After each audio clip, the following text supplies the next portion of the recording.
diu Estació del Nord? Doncs l'Estació del Nord es diu Estació del Nord perquè fins als anys 40 la Renfe no existia. Hi havia companyies privades que explotaven la línia ferroviària i l'estació que va construir, la companyia que va construir l'Estació del Nord era la Companyia de Caminos del Hierro del Norte. I la primera estació del Nord estava en la plaça de l'Ajuntament. Aleshores, mentre se construïa aquesta estació, se continuava donant servei perquè mentre se construïa l'estació, la via passava per enmig i duia els trens fins a la plaça de l'Ajuntament. Les dues celes que trobem en l'escut de la ciutat, que trobem molt ajudar, junt amb la corona, són els regals que li fa el rei a la nostra ciutat per haver sigut dos voltes leals.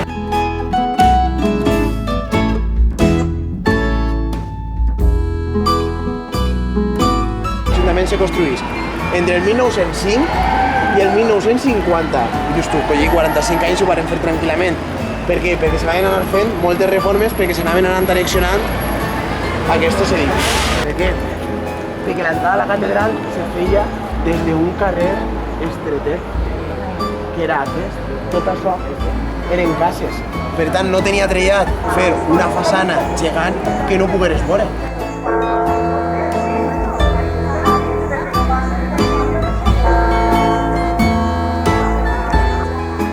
Marc és l'exemple d'escriptor, poeta, renaixentista per excel·lència, que sap conjugar aquesta faceta de poeta en la de cavaller, va estar imitant les campanyes a Itàlia, va ser el Falconer Real, a més tenia molta relació amb la noblesa de l'època i va ser cunyat del Joan Martorell.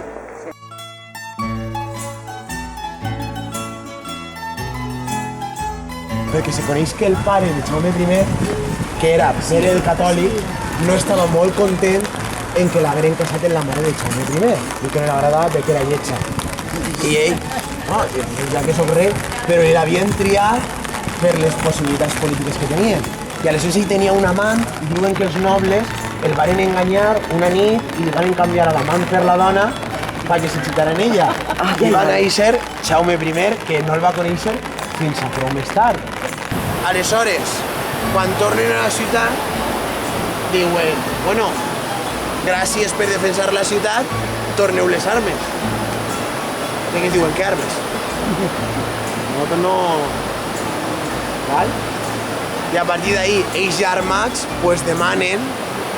Algun tipus de privilegi, clar. No, que l'elecció de jurats en la ciutat de València, que eren els que governaven la ciutat, canviara.